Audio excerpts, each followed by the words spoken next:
think there's like a misnomer when you call it a attention deficit disorder, because it's not an attention deficit. It's an attention deficit for things that we're not interested in. Right. But we can hyper-focus on the things that we're really interested in. When it came to money and all my financial troubles of the past, it wasn't that I wasn't smart. I just wasn't interested. And so I wasn't focusing on it. When I became interested in something, I focused on it. Yeah. And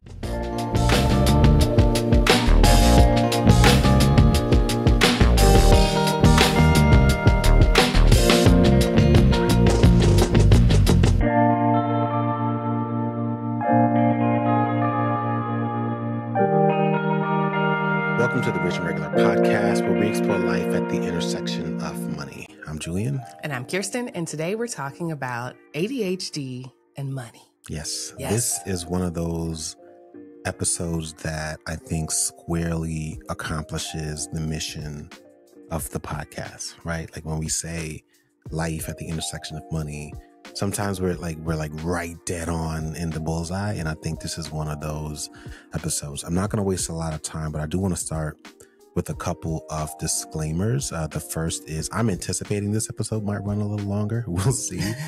I think it's going to be a much more personal episode than ones we've done in the past. It's also a pretty sensitive topic. And so for any viewers or listeners out there, be patient, buckle up. We might even end up chopping this into a part 1 and a part 2. We'll see how the conversation goes. The third thing I will say is really just a matter of us understanding our audience and who they are. Like we literally talk about our audience, like we meet them in person. And by our audience, we mean y'all. Yeah, y'all, like the listeners, the viewers, that sort of thing, right? Which is not a live recording, or anything like that. I know, but people will hear that and they'd be like, well, they don't mean me. Yeah, I'm fam.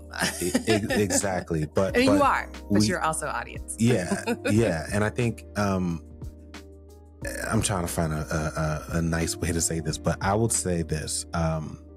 Our goal here is not to be sensational. It's really just to help other people learn.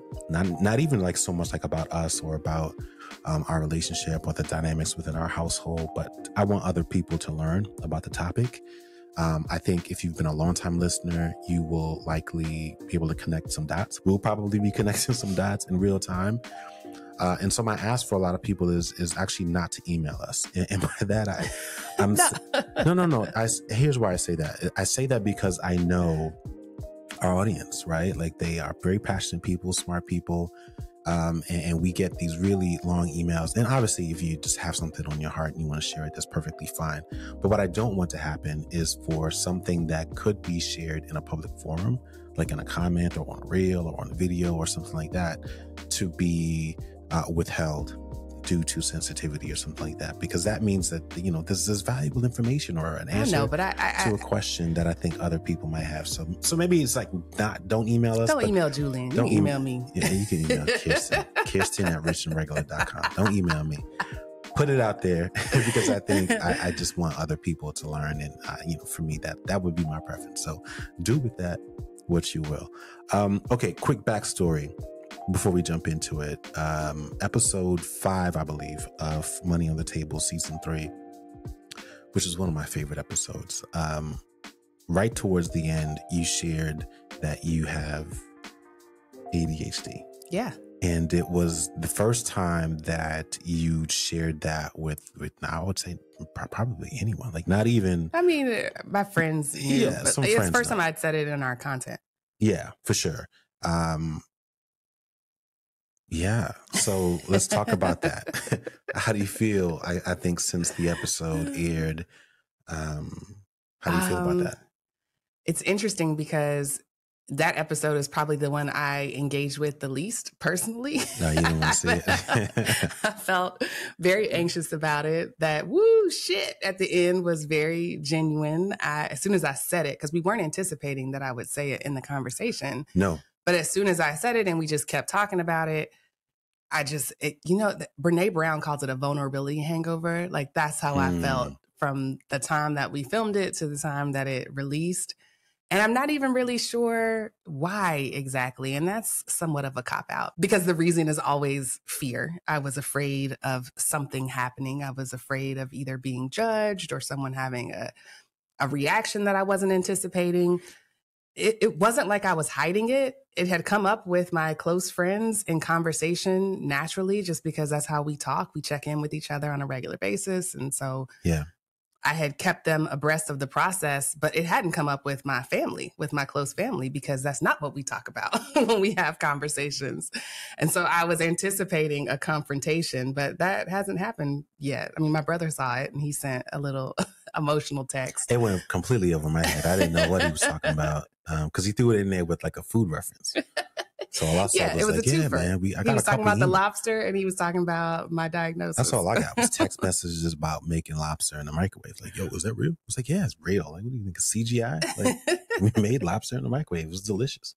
Yeah, I think whenever you're talking about a medical issue, there is a sense of privacy there. And I don't know if that's cultural or if it's like really personal, but yeah, it probably depends on the person, which is why I'm saying y'all can email me. Like, I understand if you don't want to put it out there publicly, but there are ways to contribute to a conversation anonymously. So to Julian's point, if you do have something that you've realized or noticed, then definitely chime in so other people can learn. Yeah. And I think from my standpoint, it's really a matter of, you know, if you're the partner in the relationship, specifically thinking about that dynamic, because, you know, and this is where things like I almost want to add like another disclaimer here, right? Because like I don't want to put all the spotlight on you. Like this affects us, right? Yes. And so I will be talking about things as honestly and as openly as possible. Yeah. Obviously, there are some guardrails here, but the reason why I say this is because I think there are going to be other people who say, "Oh my God, it never crossed my mind that that might actually be the issue that my partner has or that I have," and once you realize that and you start to connect those dots, now you can actually move towards making progress, right? A little differently than you may have thought progress may have looked before. So I want to begin with sort of setting up this conversation because like even my energy now feels like I'm interviewing you and I kind of am interviewing you. But that I think is what this conversation is going to be like. And so I've got a couple of questions. You obviously know what we're going to ask. You've given you some chance to kind of think about those things. But my first question is like just kind of beginning with the end in mind. Like, how did you find out? What were the kind of the events like leading up to the diagnosis? And like, what has the journey been like since you found out? Like, obviously there's been like medication and all those kinds of things, but like, what have you learned about yourself? What have you noticed throughout like that journey? Because we could start before then, but I want to start with like finding out. We'll get into like the backstory later, but like finding out you had it. Yes. So let's start there. So the process started late October of last year, of 2023.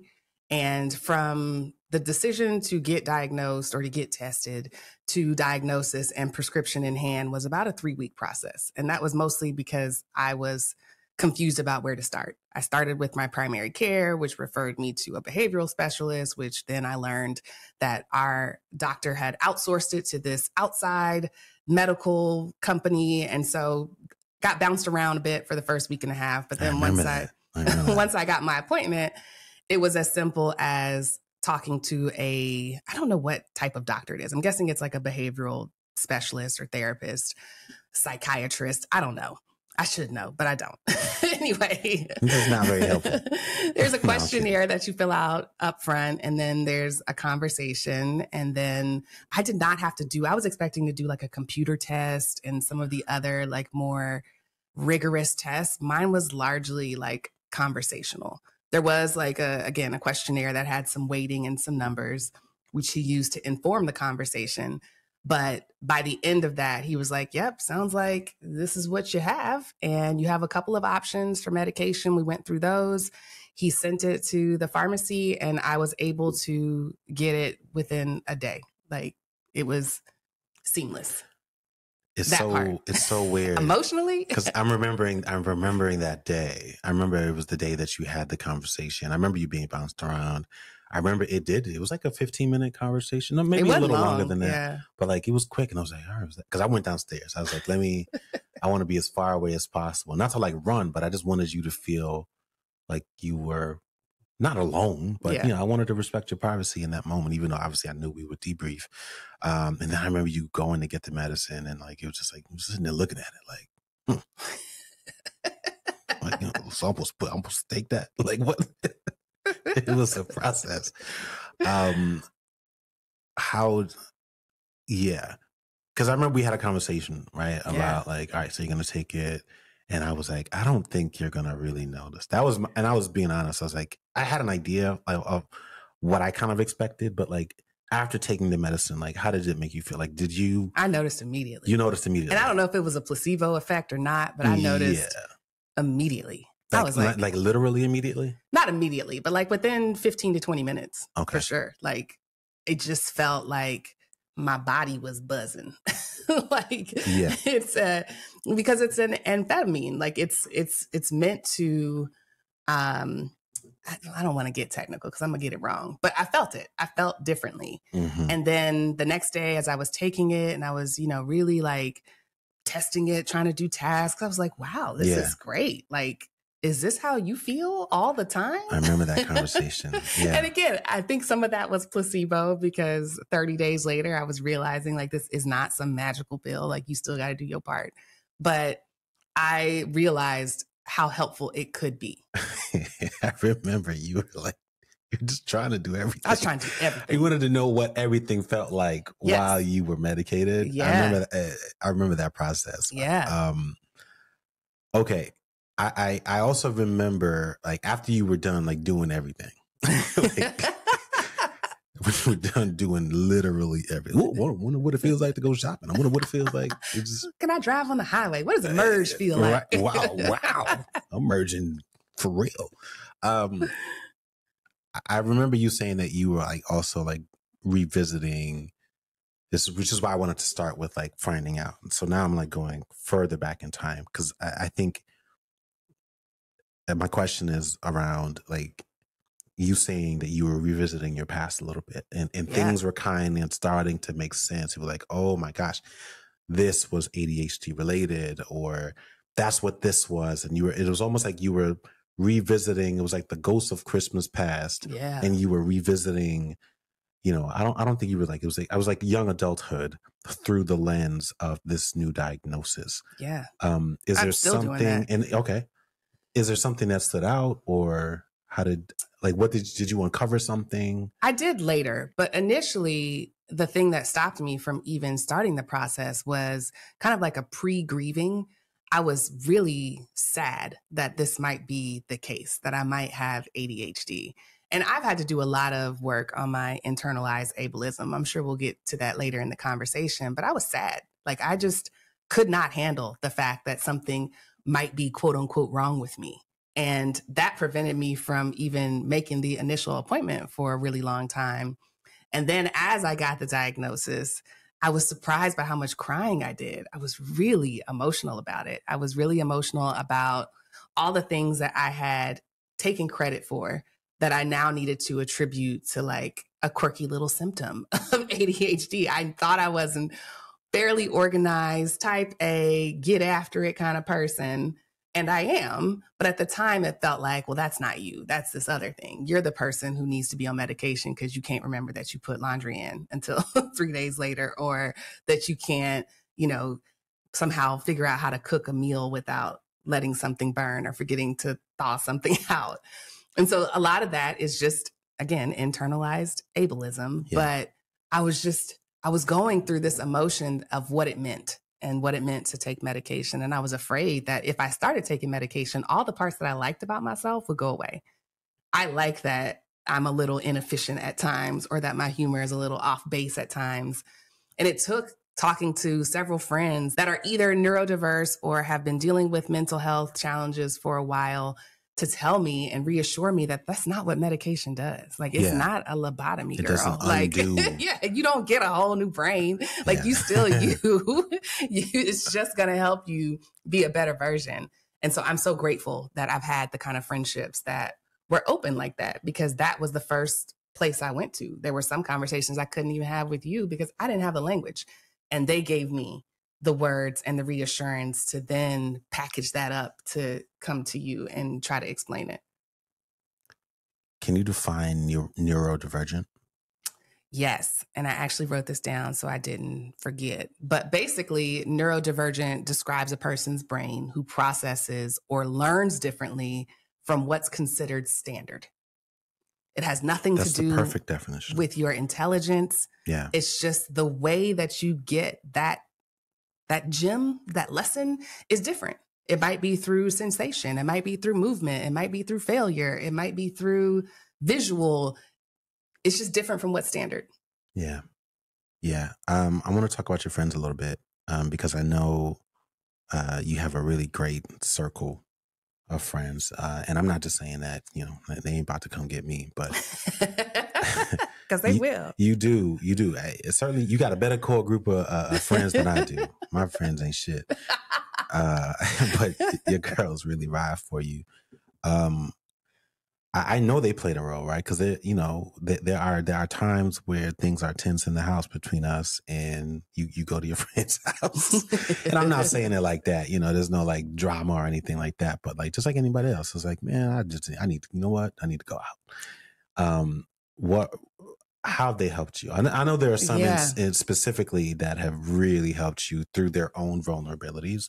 But like, how do you, just looking back, like, how do you think your friends have helped you kind of navigate this? What's that phrase? What's that hood love phrase? What's understood ain't got to be explained. You ain't never heard that? Sound like a hood. It sound like some Glorilla. What's understood ain't got to be explained. That sound like that might be a bar in a Glorilla song or something. I did say it in my big glow voice. You did. That's really it, is that they were a soundboard and they could ask different questions. And I didn't feel like I was explaining something that I can't do. Like I was just, and it was received as something that I can't do. It was just like a full acceptance of like a limitation or a divergence. And it's interesting because some of my friends are single, they live alone. So they've never had someone observing them all day and commenting. And so even they're like, I don't know how I would do it. I don't know how I would explain to someone who doesn't see the world or experience the world like I do that this is what's happening. And it was interesting. Like they learned something and I learned something. And I wish there were more resources for people who are interacting, even if it's not like a couple, even just interacting with your child. If they learn differently or they sense things differently, what tools are available to help them emotionally regulate, to communicate, to come to common ground, to find humor, to remove judgment. There's very little out there that doesn't focus on one type of ADHD. Yeah. Yeah. I really appreciate your friends because, and I'm envious to a certain degree. I'll give you an example. This weekend, I think I'm hanging out with some fellas and we really only hang out like a couple times a year. And low key, this is like an event to help I won't say help, but like just sort of like show up for a friend that we know is going through a divorce. It's actually his second divorce. And even in the exchange leading up to us deciding to like just come together, it felt like there was an attempt to say like, hey man, we need to we should show up and be there and talk. And that like very stereotypically, like quickly, it was like, nah, man, we're gonna turn up. Like you bring this, later. You bring that, you bring the liquor, you bring, the food. And I was like, all right. So it felt like, it felt good, honestly. Like to me, that was progress. Like I hate to say it, but like for guys, it was like, man, the fact that there was even an open attempt, which a lot of other fellas kind of like co-signed, who were like, no, I mean, we're just trying to chill, right? No, we're going, Mm-hmm. And then very quickly, it was like, you know what? Let's just take what we can get, which is some time together just to kind of relax, blow off some smoke, etc.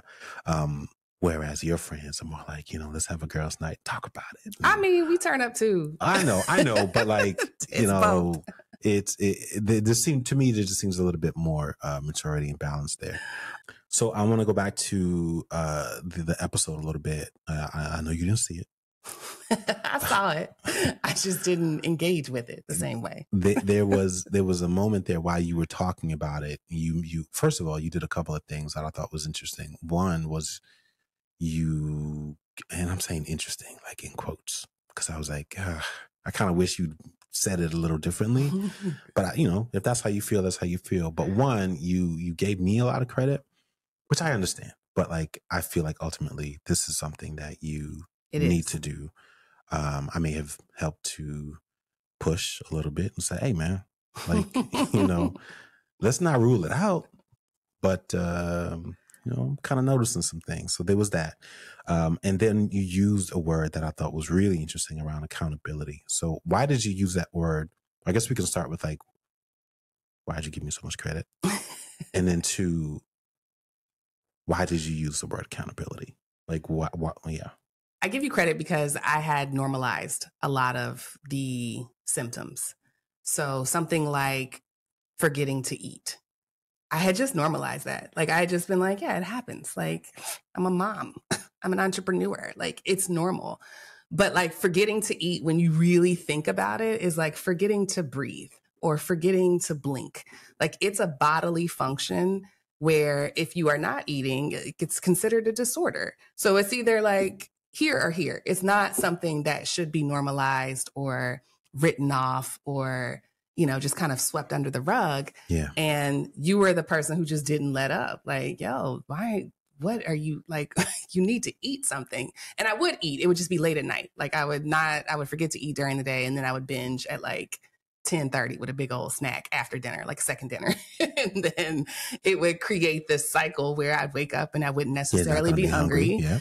Because I have a full stomach at bed. And so, yeah, it was just this cycle. And there were several examples of that where I would normalize something and you would be like, no, I don't know. Like, I'm all for accepting partners are different, blah, blah, blah. But like, this is just something that you should probably take greater focus on. And I would try, but I couldn't keep up with it.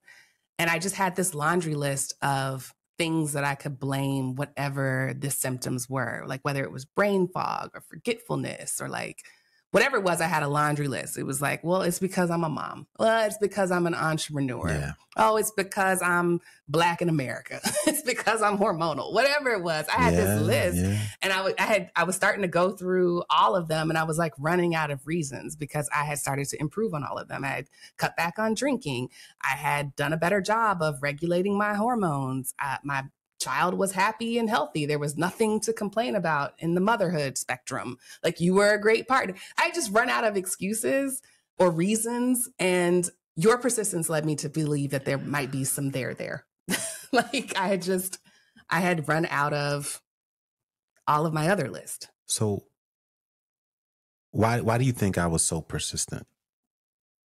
Because I feel like in the moment, if I were being persistent, I would imagine it feels like I'm pestering, or not even pestering. Nagging. It felt bigger than that. To me, it felt like even when I would do it, I felt as if you felt that I was trying to change you. Yeah. And it was like, I'm not, because I'd have to like second guess myself sometimes. It was like, man, like what was this, some type of like dominant thing that I've got going on? And then I was like, no, I don't know. I feel like it's normal to expect someone to like eat lunch, and it was like, I'm not saying she needs to be perfect. I'm not saying all these other things, but I feel like there's a connection. Like there's just it was like a lot of little things, and we can talk about that. Yeah. But like, it was just like, I don't know, man. Like there's nothing, we certainly don't lose anything if we just try to find out. Right. So I was like, at a minimum, we can all agree that like, we should probably, like, it just seemed like there was a increasingly large gap, and it wasn't constant. Like sometimes we're worse than others, but like, there was like what you said you wanted to do and we're going to do. And then like, just, you were increasingly growing more comfortable with like those things not happening. And I was like, that's not like you. Right. And so I was like, nah, we should, let me just keep pushing. And, I'm grateful, we were just talking about this, I think a couple episodes ago, around courageous conflict resolution. And that's something that like, I really, really believe in. And I think, not to go on another route of the conversation, but I do think it aligns with what we're saying here, is that like, there's a lot of trust there, and I really needed you to trust that like, I'm not trying to control you or dominate you or tell you what to do or parent you. Yeah. I'm telling you as someone who has a front row seat that this is what I see. And, if you trust me enough to kind of put vulnerability to the side and say, let's just be rational human beings for a second. Yeah. You know what I mean? And let's just look at the facts objectively without all, to the best of our abilities, without all this other extra stuff, and be like, what would you say to someone that you saw did this 7 days in a row? Right? What would you say? You might say that person, probably there's something going on. Right. And so I felt like at a minimum we could come to that point of agreement, and I think we did. Yeah, I think this is one of the benefits of long-term partnership and intimacy, is that you do have the ability to weigh someone's opinion or observation somewhat objectively. Yeah. There has never been a time where you've tried to have an imbalanced power dynamic in our home. There's never been a time where you've given me feedback that isn't out of concern or love or, you know, some sort of other positive emotion. Yeah, I might have like worded it wrong. Yeah, you definitely worded it wrong. The tone might have been off. I admit to that. But the timing is usually off. Yeah. But that's why I love tools like journaling and meditation and reflection, because I can then sort through what I heard, what I'm telling myself. And there were several times where I was asking myself, like, all right, well, what if he's not wrong? What am I willing to be wrong about? What am I willing to question or second guess? Because I'm also not happy. Like, if he's so wrong, then why do I keep crying? Like, why is this so emotional for you? Because sometimes your body will tell you the truth. Like, your brain will convince you of all kind of things. And it's like, well, if that's the case, why your stomach hurt all the time? Like, if you're not hungry, then why do you feel so lightheaded? If you're not sad, then why do you keep crying? Like, if he's not right, then why are you taking it so personally? And so when I confronted myself with those things, it was a lot easier to unfold where I was putting a blind spot or normalizing something that ultimately was not good for me. And again, like, that's the perk of partnership. And that's the benefit of taking accountability for your experience. I also think that, and you can tell me if I'm wrong or not, I think there was a moment where you started to think about, like, it wasn't worth not finding out because you also know that it's genetic. And if you overlook it, then you may be overlooking and further delaying any impact that it would have on our son. Yes. I remember we didn't get into it, and I purposely didn't push that because I knew, I was like, I wish you would ignore that part of your brain and your heart. Like, I know you couldn't do it. Yes. And so I felt like I didn't really have to push that hard because I knew that once you connected those dots, there was no way you would let your son go undiagnosed when you knew, and we know, like, just how amazing he is and how much potential he has. Like, I knew I didn't really have to push, but in that eventually, if you started to see bits and pieces of that in him, not that he would do things that would frustrate you, but like, you knew that, like, no, if we have an opportunity to set him up for success, we're going to do that. Absolutely. And I'm damn sure not going to let my own hangups get in the way of it. So yes. Yeah. I'm sure we're going to get into this, but it is highly genetic. Yeah, 80% of people with ADHD can trace it back genetically to a parent. It's almost as inherited as height. Like, if you can look at a kid and be like, oh, you're going to be tall because your daddy tall. You can look at a kid and say, if your parent has ADHD, you have a 50% chance of also having it. Like, that's just how genetic it is. Yeah. And the more that you know, the quicker you can set up the routines, the systems. It doesn't mean that you have to jump to medication. It just means that you now know what your child needs to thrive. Yeah. And there's actually an effect called the mommy effect, because adult women are largely the most misunderstood and undiagnosed patient cohort of ADHD. But there's this effect called the mommy factor. It's not the mommy effect. It's the mommy factor, where women get diagnosed only after their child is. They realize that their child has it, and then they go back and say, well, shit, is it me or is it dad? Right. Because once you go, you find out and you hear that from the doctor, like, you really have to make a conscious effort to ignore that information. You really do. It's like, and if you do, that's on you. Yeah. But like, to your point, it's pretty clear. Yeah. So it's been like, there's been this increase in women getting diagnosed, and there are several reasons for it. But one of them, one big one, is the mommy factor, that their children have been diagnosed and then they go back and check. Yeah. Yeah. So now I have a question for you. What did you see? I mentioned not eating, which sounds more extreme than it was, or maybe it doesn't. I don't know. But I'm curious what else you saw. A lot. Don't be airing my dirty laundry. Well, I'm not so much like trying to protect you. Because I mean, it's like, what didn't I see, right? I'm trying to find like the one that I think, like, what would really concern me. And I think it was just the pattern, right? It was just the patterns over time. Not only are we married and actively co-parenting a son, but we are also, collaborators in a lot of work that we do. And, I just started to notice things almost down to the point where I can just predict them, like if something requires 3 steps, you can handle that. If it requires 5 steps, I pretty much know after the 3rd step, I just kind of need to be looking over the fence a little bit. 5th step is just maybe the 5th step gets done, but like by the 3rd step, it's like, it's done. It's almost like you just think the ball it'll naturally happen. It'll just go away and it's fine. When we get into projects that require 10 steps or more, or it stretches over a couple weeks, forget about it. Like, forget about it. And I'm talking about consistently over years. And so for me, it was like, like even money on the table, we can talk about that, right? Like, I remember when you said you wanted to do money on the table, and it was like right after we just wrapped some other project. And I was like, you must be crazy. Because I was, in my mind, I was like, there's no way. Because like, we can't do it. Like, not to say that a lot of people are like wondering like, whoa, why haven't y'all done it? 1, it's a lot of work. And 2, now looking back, I realized like you guys have no idea how much more work it takes for us to get it done, and to get it done, not to like make you feel bad, but trying to be honest, like it means that I have to carry a little bit more weight. If you're not going to do that thing, then I got to step in and do it, which by the way, that doesn't mean any of the other things don't get done. I got to do those things too. And so it just builds and builds. And so when you pitched the idea, I was like, oh, it sounds great, but if we're not outsourcing it, forget about it.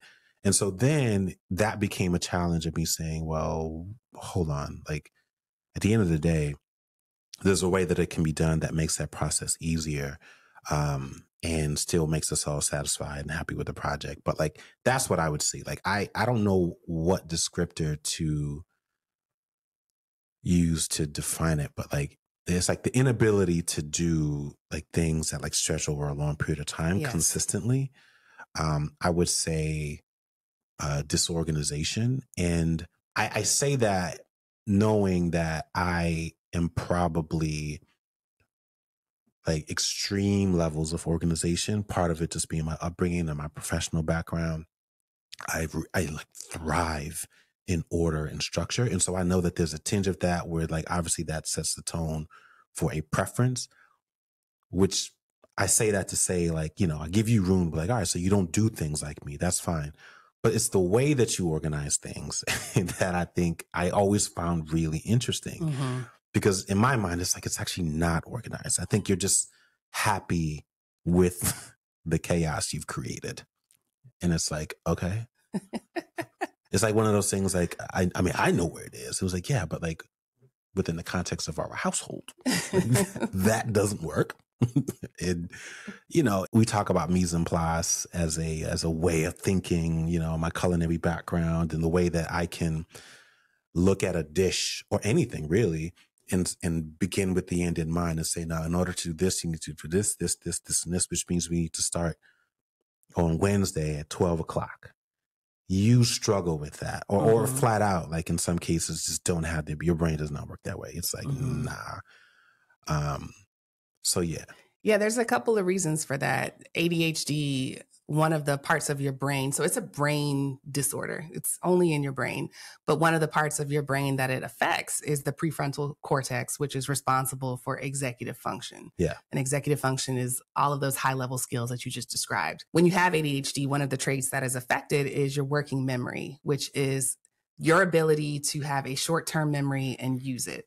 And so what it looks like is you may forget that the faucet is running, or that you may go into a store and immediately forget why you're there. You might forget where you put something 10 minutes ago. You can't find your phone. You ever met somebody who can't never find their phone? I married one. I'm not saying they have ADHD. I'm saying they have a low working memory. And then the other trait of ADHD is because motivation or activation happens differently in our brains, it's very hard for us to be focused on a reward or a consequence that's far removed. Right. So this was my issue with money. Yes. You talking about retirement, which is 40 years from now, when I was, 20, whatever. I couldn't fathom like why that would be important right now. And so when there is a project that stretches over 6 weeks, 8 weeks, 2 years, like our book, it becomes difficult for me to understand the reward or consequence. And because the standard is to lean on motivation, I have a hard time doing that. Motivation is not something that's always readily available to me. I've had to learn that that's not something I can just go pull off my brain shelf. I got to be able to do it whether I'm motivated or not, which gets into systems and environment and all the things that I've learned. But like, that's a huge insight for me. And I wasn't always like that. I used to be able to motivate myself, or at least like white knuckle my way through it. Like I used to have some level of willpower in my 20s to get through it, I guess. That's what they call high functioning. I guess that's what happens. It's hard for me to like reverse engineer. But now I'm at the point where I have to like do something different. Yeah. You're making me think, because I remember I would try different things. I remember for a while I'd be like, "Hey, well, I need to lead differently. I need to." That shit ain't working. I was like, man, it ain't what I said. It ain't when I said it.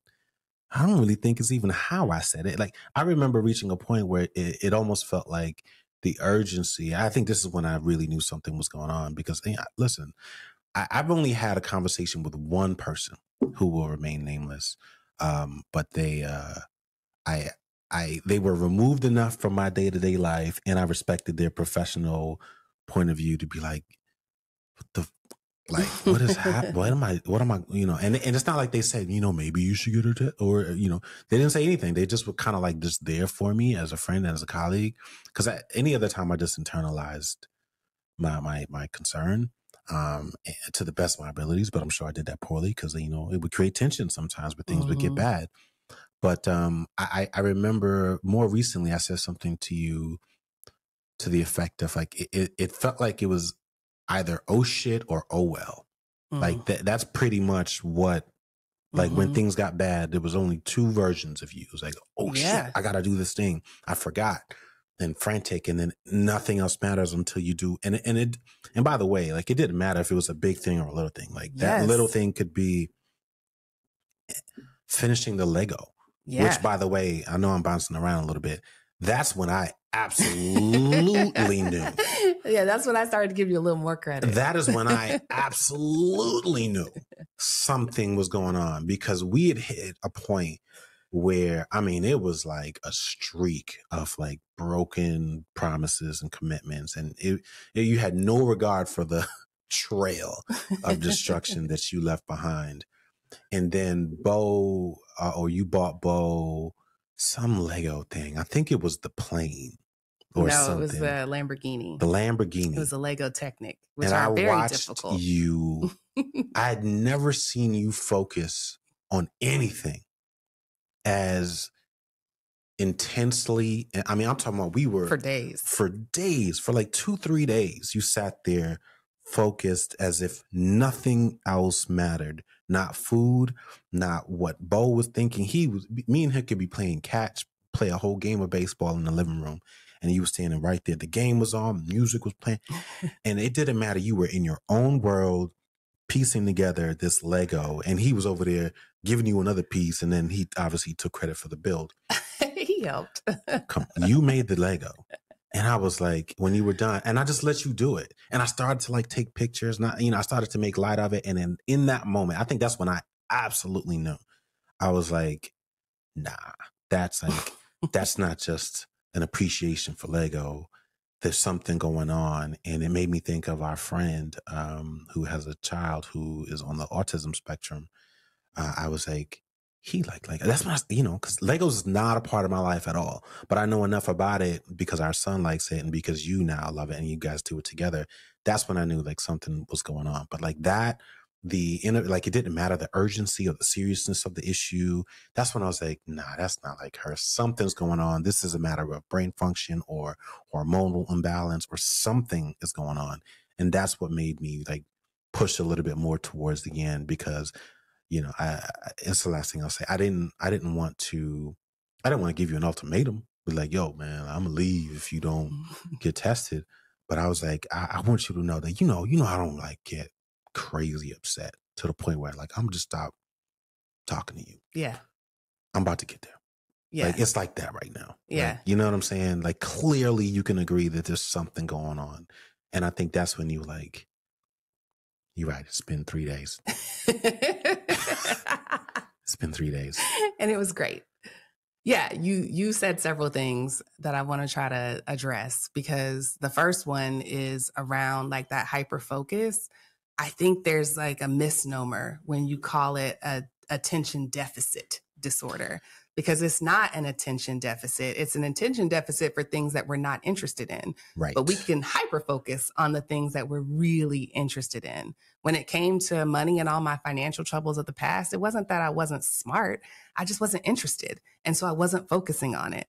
When I became interested in something, I focused on it. Yeah. And the ability to regulate that is what you're working with and what medication can help you with. But this idea that it's all like, oh, I'm distracted. And that's part of the reason why women are so underdiagnosed. One, because the diagnosis criteria was developed for children and not for adults, but it was also developed for prepubescent boys.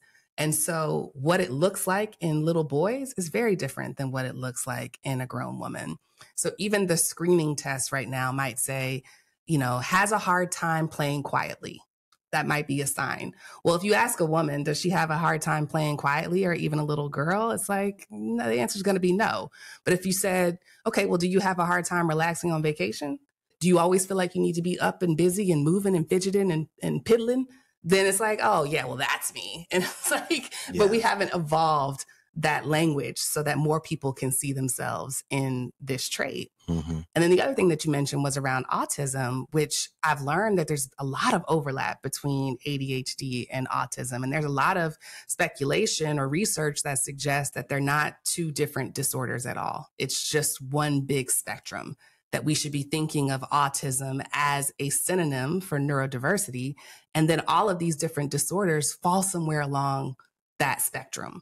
We already think of it as a spectrum, but we don't consider dyslexia as a part of that spectrum. We don't consider ADHD as a part of that spectrum, but they might be. The research is pointing to like, it's not as clean as we may think. And so, there's a lot of traits that overlap. And I'm not saying that just because you have these traits that you necessarily fall in the criteria for diagnosis, but that's the hard part. The hard part is that it doesn't just show up as one big symptom. There's a cluster of symptoms. And if you have enough of them, you can attach this title to the way that your brain works. And it doesn't mean that you need medication. It doesn't mean that you need to change anything. It's just an understanding.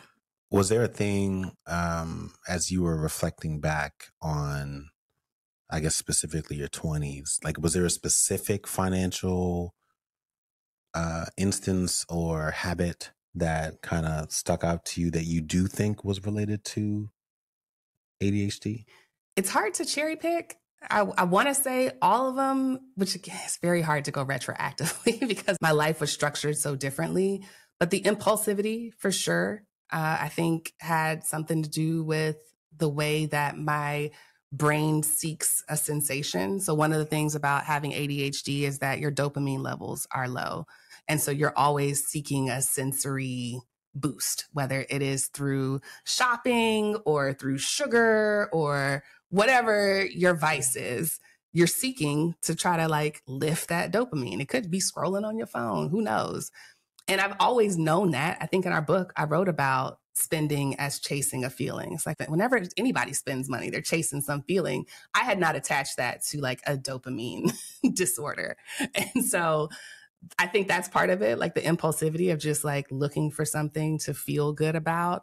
I think my failure to keep track of my spending and being late on bills is part of it, like just the working memory of trying to maintain a bunch of different things in my head. Now, I also had like 8, 9 different credit cards. So like some of that had to do with it. I just had a very wide range of, different mechanisms to get into debt.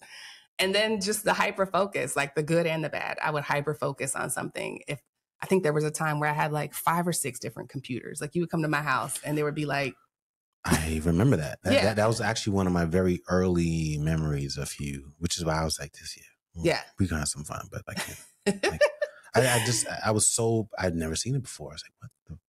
Yeah. I walked in, and to your point was, that's my old one. I only use it for this, and I only use this one for that. And I was like, but you could put that software on. Like, I know. That's the whole point of just having a laptop that you use. You can put all the software on there. But yeah, you had it all spread out, and I had never seen anything like that before. Yeah, sorting and hoarding.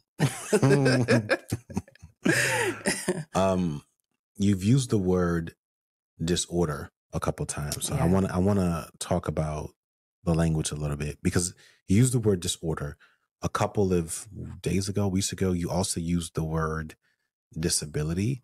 Mm-hmm. And I thought you were joking at first. I was like, come on, man.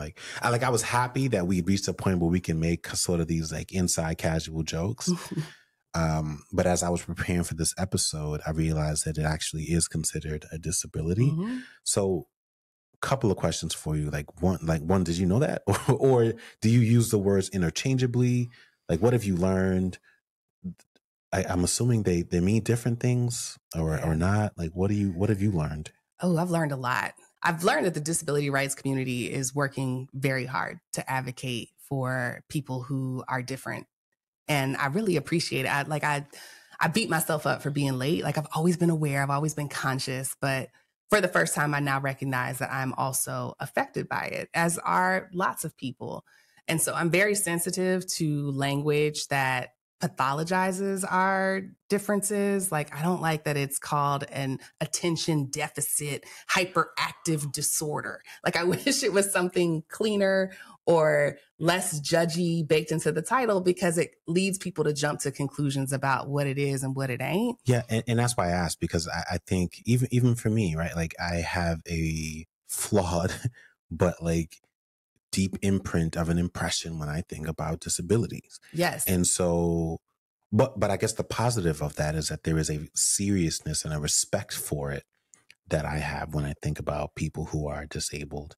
And so that's why I'm bringing it up, because I know that there's someone else out there who has never connected the two and said, well, when you hear this word, I need you have the same levels of respect and, meaningfulness as when you, whatever you have associated race. To. Like, when you think about the disabled community, it's the largest demographic in the country by far. It transcends every other identity demographic that we have and that we organize by, but there's no governing body that's fighting for them. We're not uniting under our disabilities. We're not lobbying in a organized way. And I don't mean to diminish all of the efforts that have been happening, but it's something that I've noticed because it has forced me to confront my own internalized ableism. I am far more sensitive to when people are trying to exert their efficacy, their way of doing things, their efficiency on me when I'm not able to do that. And I'm more sensitive to when I'm doing it to other people. I still haven't gotten it all the way right. I know there are even things with our content. There are things that we could be doing to help people navigate through all of this information and learn it and receive it the way that they need to. And I'm getting there. Like, I'm getting there to add this level of importance to it. And it's completely changed the way that I've parented. Like, it's now about ability, right? It's about whether it's a disability or just a limited ability because you're 7 and you're a child and your brain isn't even fully developed. I'm now far more sensitive to ability and who should have accessibility to everything than I was in the past. Yeah. And so that's why I appreciate the language, but I also understand the stigma that comes with it. And I just find it really unfortunate because it prevents people from getting the help that they need. Yeah. Which is why I always say, like, if you want to know more about the neurodiverse experience or the disabled experience, then ask someone who is neurodiverse or disabled. Don't go asking a doctor. Don't go asking a professional. Like, you really need to talk to somebody who lives in this world because they're the ones who can actually explain what it's like. Yeah. Yeah. In the earlier part of the conversation, we talked about genetics. And, you and I have had several conversations about your mama's pancakes. And it's almost like our code word. And I think it really is, because it's now at a point now where, all I got to say is, it's whenever I see you kind of spiraling a little bit, I'm like, are you making your mama's pancakes right now? and what I mean by that is, for anyone who has had the privilege, they're delicious pancakes. But it is fascinating, and has always been fascinating for me to watch your mom make pancakes. Yeah. Because and we marvel about it. We literally do. We have like a 20-minute conversation. It's like, wow, I never thought it could take that long to make some pancakes. Yeah, it takes 2 hours. Your mom magically finds a way to spread the process of making pancakes over 2 hours. and it's almost like just a tradition. You go over there, you wake up, and it's like, all right, buckle up. Get your coffee. Yo, it's going to be a minute. And, I'm not trying to make light of it. I don't know that she also has it, but obviously when you spoke about it and talked about genetics, and also the fact that you made a conscious decision to, I don't want to say come out, but like you shared this detail about your life, and you haven't had that conversation with your parents. So I guess my question for you is around genetics and, like, when you think about it and you think about your parents, like, is there something that you realize now that you know what you know? Yeah, definitely. I talked about how women are the most underdiagnosed population because of the historical denial of being included into medical tests. Yeah. But something else that I've learned is around how hormones affect your symptoms.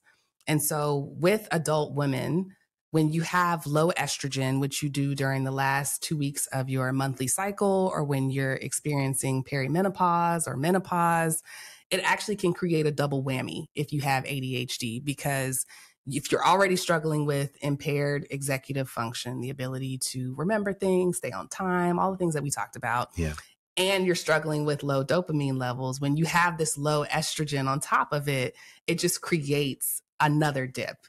And they did a survey with like 1,500 women who were older in life. And I think 94% of them said that their symptoms intensified during perimenopause and menopause, which I think I can co-sign to the upteenth degree. Oh my gosh. So I already know during my cycle, like, forget about it. Like, I've learned, which I'm not defeatist. I've learned how to counterbalance the dips with things like exercise, sauna, nutrition, me too, hydration.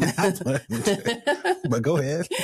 Like, the medication works differently when you're on your cycle and when you're in different phases of your cycle. Yeah. But there are some natural things that you can do to generate that dopamine center in your brain. You don't have to be a complete victim to your hormonal circumstances.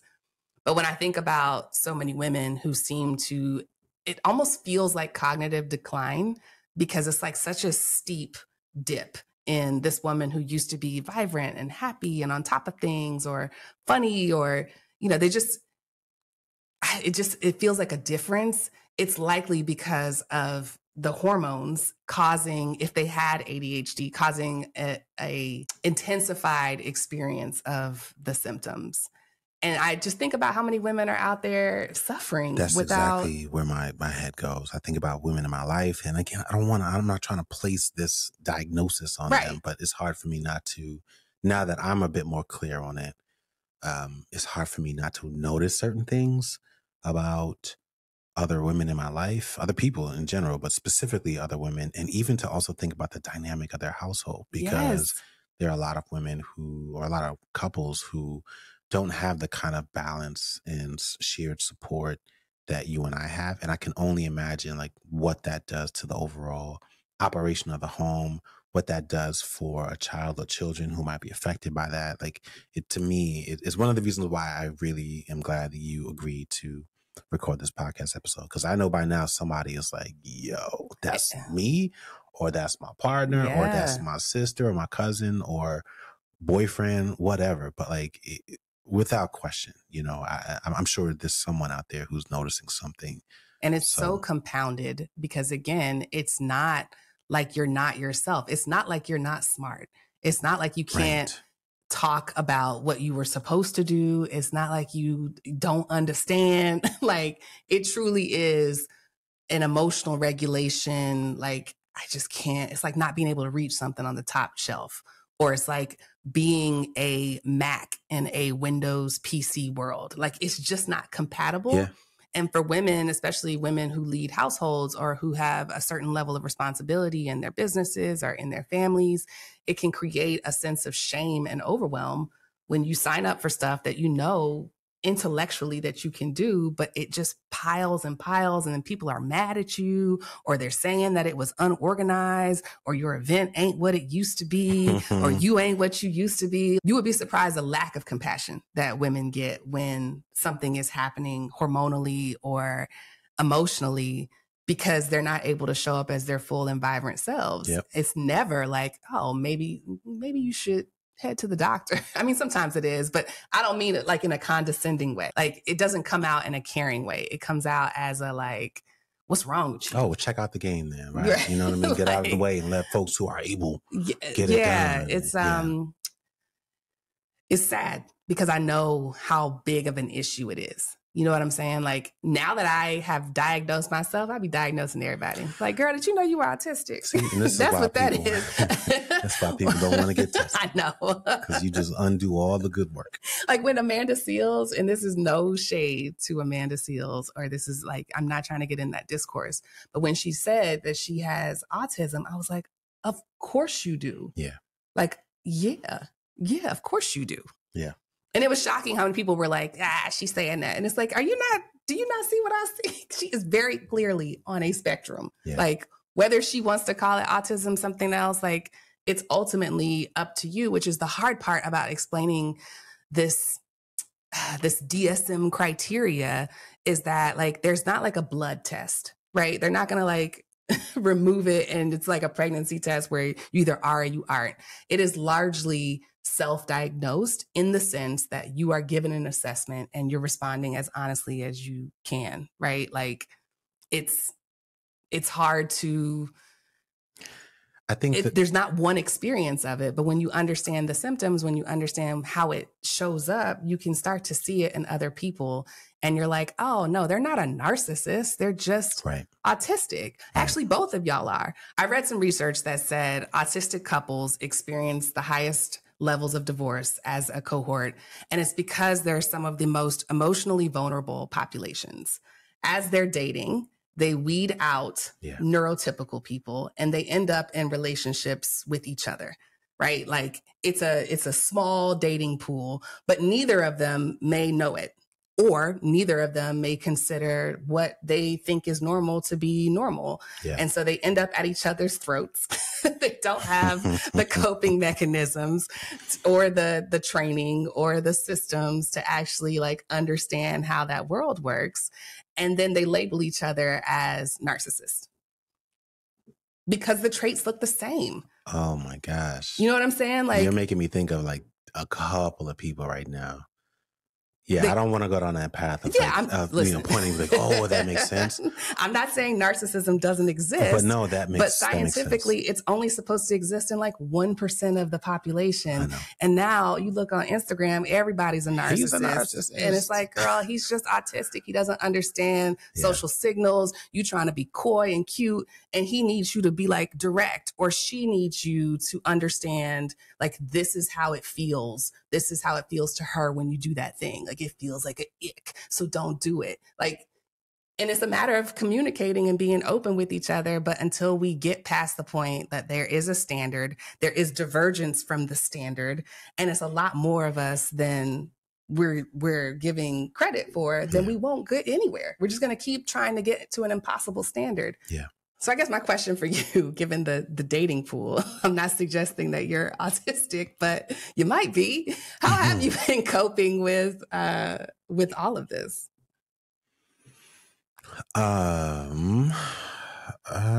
Coping. Maybe coping is a strong word. I think you know, the challenge for me is trying to find this balance between like giving you room. Like it's still pretty new, and so I wanted to give you room to try things. And based on what I researched, it was like, you know, once you start medication, things get better. But to your point, it's not a magic potion. Issues just don't just go away. But I certainly have seen improvement without question. To your point about like when your monthly cycle hits, that's when I start to be like, all right, I know what's happening, and so as a partner, I know what to do to kind of counterbalance that. Like, and for me, it's oftentimes it's around either removing obstacles or creating capacity so that I can like pick up the weight. But I think the biggest thing for me is just finding a balance between making sure that we keep open and honest lines of communication, because I don't want to make things worse. And by that, I think the worst thing I can do is lie to you or shield you from these things. Because like what I would prefer, and you know, not that making it all about me, but like what I would prefer is that we create systems and new processes that allow you to be yourself and allow you to be comfortable and allow us to still get where we want to go. And so that's been a daily sort of thing. And so I think we've hit a really nice rhythm now where we just kind of understand what it is. And, you know, but I also I don't want to be dominating and I don't want to be a bully, but there are times where it's like, hey, there's lunch downstairs. And other times it's like, yo, man, just turn it off, man. Come eat lunch. You have to eat. Yeah. And so the stuff like that, it's like, you have to eat, like, you know, but like, you know, for example, like, but I'm not about to let us miss a flight. Like there are times where it's like, I'm like, you know what? You don't want to eat, you don't eat, man. Right. You're going to eat this cold food and that's on you. But like, cause I'm trying to just find that balance where it's like, you know what, I'm going to remind her and I'm going to hope tomorrow that I don't have to remind her. Yeah. But I don't want it to become a situation where I'm parenting you or like constantly monitoring you or reminding you of it. And it's like, I don't want to do that. And so, I just kind of take it day by day. What I will say, and I've been very honest with you about this, and I'll share this because a lot of people out there, I think, you know, kind of need to know as well.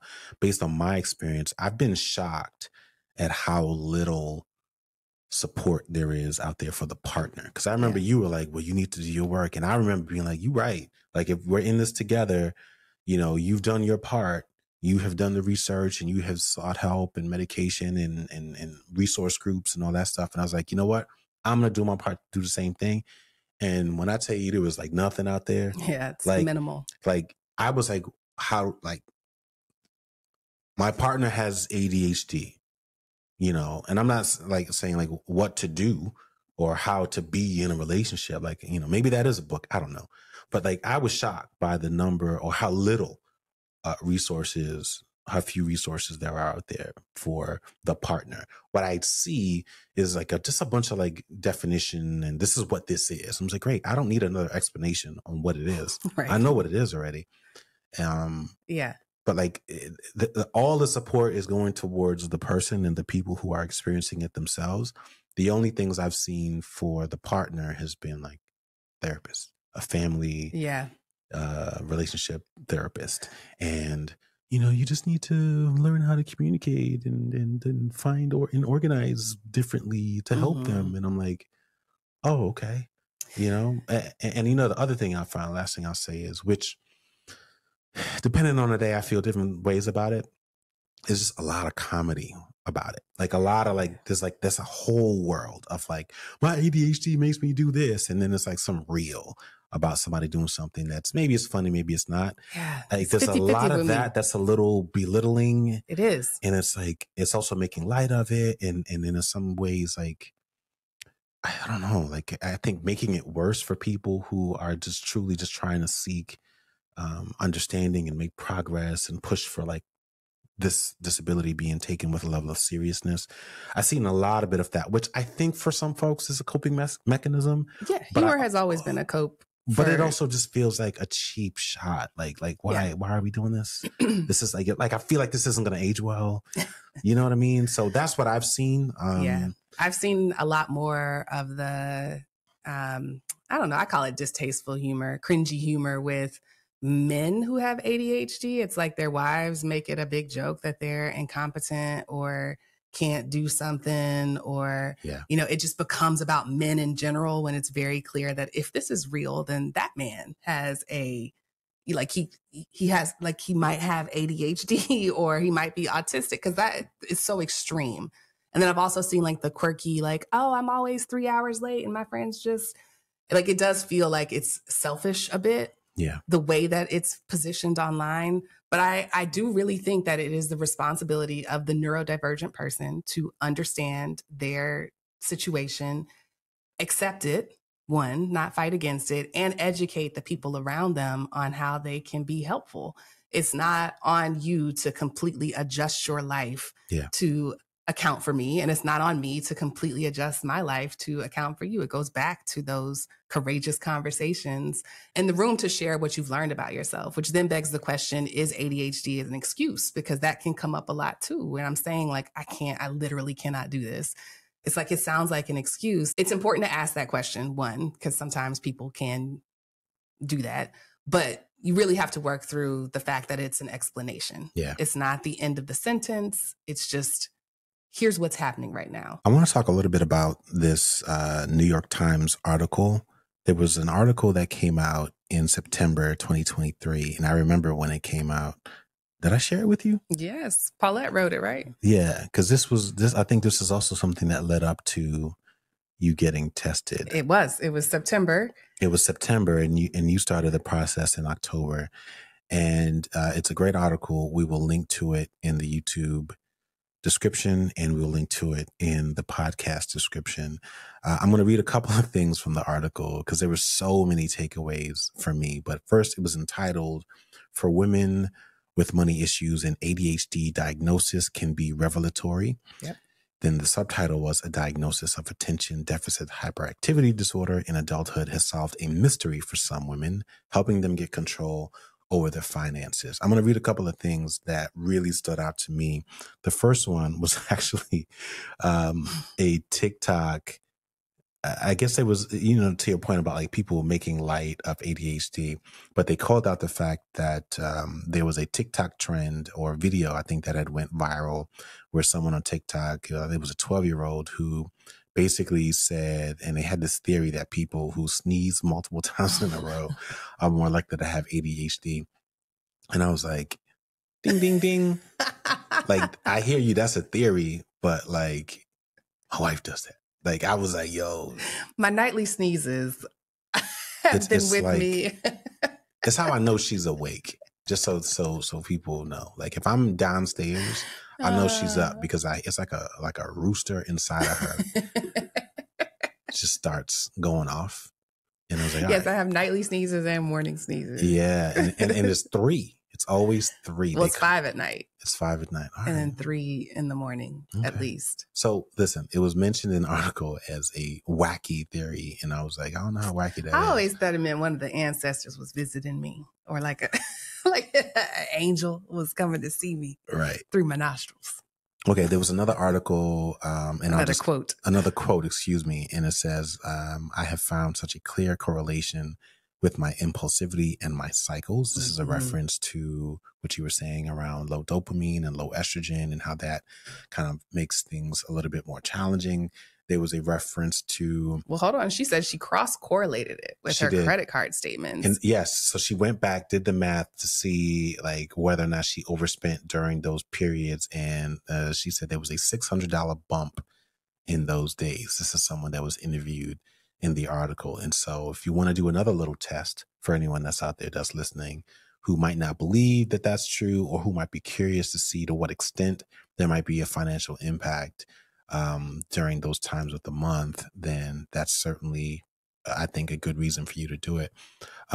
There's another quote It says people with ADHD need more stimulation to feel the ordinary pleasure that most people feel, which often means they resort to more extraordinary means to get it. So again, a reference to your comments around impulsivity and dopamine. And I certainly have seen, my versions of that in you. The last thing I'll talk about is actually in the very beginning of the opening paragraph. And I meant to ask you this earlier. Paulette's the author or the writer of the article. She shared that a 90-minute evaluation cost $260. Do you remember how much it cost when you got yours? I don't think it was $200 by the time the insurance covered their part, but it was over $100.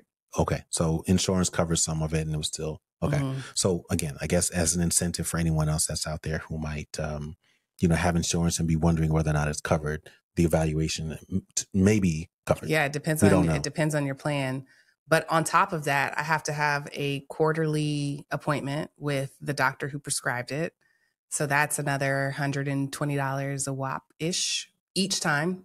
He only rewrites the prescription for 3 months at a time. And then if I want a refill, I have to have another appointment, which is ridiculous. Yeah. But there's all sorts of constraints because it's a controlled substance, like it's a classified drug. And so even though I'm taking the generic stuff because the real Adderall there's been a shortage for a long time, it's still like $25 with my insurance every time I get a refill, but I can't do mail. I have to go in, turn in your license. You can't get like more than 30 days at a time, at least at my pharmacy. I don't know if that's globally true, but I can get a 30-day refill. And then even after your refill, you have to wait until a certain point before you can ask for another refill. So you have to remember all of these things, which is interesting given the fact that we have a hard time remembering things. But that's funny. Because it's a controlled substance, like they don't treat it like any other medicine. If it was something else, I could get, a 90-day supply, they could mail it. But no, this requires like, I'm going to need to see your ID before I hand you this. Yeah. Because there are people that use it for recreational purposes. As with most drugs, there's a spectrum of medically necessary and recreational or, aesthetic or other reasons than medically necessary, whatever reason you want to take the drug. And so they try to control for that through the pharmaceutical process. But interesting. It's not free to treat it. No, I would imagine. Using medicine. Yeah. Okay, I want to round this conversation out. The last thing that I will say is, and not that it really matters, but we know Paulette. She's the author or the writer of that particular article. So shout out to her. She's also a writing coach. She's a lot of things. She specializes, I think, in like a true neurodiverse queen. She's a lot of things. Vulnerability avenger. She has a gift for kind of giving language to, I think, these really interesting parts about our life that intersect with money. It's one of our superpowers. It is. And she's just flat out also just a really sweet person and a fantastic writer. So shout out to Paulette for that article, for helping us, and I would imagine a lot of other people. I want to give a shout out to a couple of other creators out there and financial experts who, in some ways I think have tried to tackle this issue or at a minimum have been pretty open. I know I'm leaving a couple people, so I'll ask you to chime in. Our friend Rich Jones, who has the Mental Wealth Show, he's been an advocate for mental health and sobriety and all kinds of things. Incredibly talented and gifted creator, speaker, all the things. So if anyone else is out there that's looking for a podcast that they want to binge that they think really more squarely speaks to these kinds of challenges, then check out Rich Jones, the Mental Wealth Show. We had a conversation with him on our other podcast, the Cashing Out podcast, about mental health. And he actually spoke about like his challenges and, several other things, but that was a really interesting conversation. So you can also check that out. Another person I will shout out is Kevin Payne, who is over at Family Money Adventures, that platform. I don't know if he explicitly talks about ADHD on his platform. I know we've had conversations about it and he's, pretty open about it. I think he's kind of in a similar boat with you where he's navigating and trying to learn more about it. And now I think kind of coming to realize that, hey, there's more here than I may have actually given credit to. And so, but at a minimum, there's someone else out there. I know I'm forgetting someone. Who am I forgetting? I can't think of her name, but there's a book that was just written about ADHD and money. I'll link to it in the show notes. But I will say this. You know, we've been part of the broader personal finance media community for going on 7 years now. We've been spectators for a lot longer than that. We've had the privilege of meeting quite a few people in the broader personal finance. It's quite common within community. the personal finance and that's community. where I was going with this. What's been really interesting to me is how common it is. And not everyone has gone to the extent of talking about it as openly as you have. And I'm not shaming those who haven't, but I'm saying that to say that there's something there, you know. I've got a couple of theories, you know, especially like within the FIRE community. I think a lot of people find themselves not fitting in and like being disproportionately more willing to get the hell out of Dodge when it comes to these kinds of corporate environments that force you to be a version of yourself that you don't really like. And so I think for a lot of people, maybe one of their hidden motivations behind why they want to accelerate retirement is so that they can just be themselves, or, you know, just a healthier version of themselves. So all that to say, there are a few people that talk about these things. There are even more people who don't, but I share that to say that, you know, don't think that, you know, you can't do things just because you have ADHD. Don't think that this is an isolated case. I mean, it is a lot of people. They don't talk about it, but we know because we've met them and we've had those sidebar conversations. So my hope is that more people, you know, are at least intrigued enough to explore, maybe get a test, maybe talk to somebody who has it and help them navigate their own kind of experiences and symptoms, and hopefully, you know, start to work towards healing and building any bridges or gaps that might have been impacted by, you know, your inability to kind of understand why you're doing or not doing some of the things that you know that you should. Yeah, I think most people have figured out a way to live with it. Right. You know what I'm saying? Like, even when I think about the Black community and where we are with acknowledging mental health and neurodiversity, and I realize how many of us are just self-medicating, and that's worked out just fine. And, you know, especially like with our parents, like I know even with, we talked about my mom earlier, but even with my dad, like I just know that he has found a way to operate, and diagnosis or no diagnosis, like that's what works for him. And that's what he's going to do to function. And I think that's true for a lot of people, but there's something about having the diagnosis, and I don't know, this could be placebo too, right? There's something about having diagnosis that gives reason, rationale, empathy, and just allows a lot more conversation and understanding, especially if you are interested in having children or you already have children, because then you can start to see how this generational stuff shows up in their behavior when it's unaddressed. Yes. And I think that to me is the most helpful part. Yeah. Well, this has been great for me. I hope it's been great for you. I hope it's been great for a lot of our viewers and listeners out there. We can go on and on about this. I think we're going to stop here. But if you do want to hear us talk more, if there's other questions that you have, we'll probably do a couple of interviews with some experts over the next couple of months just to get more specific and help out in different ways, learn more. But yes, send us a note. Don't be shy, or leave it in the comments and we'll see it. Yeah, we look forward to adding this to the topic list, because I think neurodiversity, whether it is diagnosed or undiagnosed, has a huge, huge impact on people's relationship with money. And it would be ableist to not acknowledge that. I would also say share it, right? Like there's, you know, that's the beauty of this. You don't have to tag anyone or call it out, but like share the podcast and say, wow, this is really insightful. I know a couple of people. I already know somebody gonna lose their tact and be like, man, I think you got that shit. I know. This what you got. They talking about you. But But yeah, I mean, again, going back to the top of the conversation, I really just want to help people. And I know this experience has been helpful for us. We will likely be sharing another version of a deeply personal aspect of our life, which is completely separate from this, in a future episode of the Rich and Regular podcast. But for now, I think we're going to call this one a wrap. So thank you for everyone that's been listening. Thank you for all of the support and the empathy. Let us know if you really rock with us. Leave us a 5-star rating and review. Drop a comment. Let's keep the conversation going. And we will see you guys next week. I forget a lot, but I ain't going to forget to beg for that review and comment, like, share, subscribe. So we will see y'all next week. If you like videos like this and want to see more, make sure you click subscribe and turn on notifications.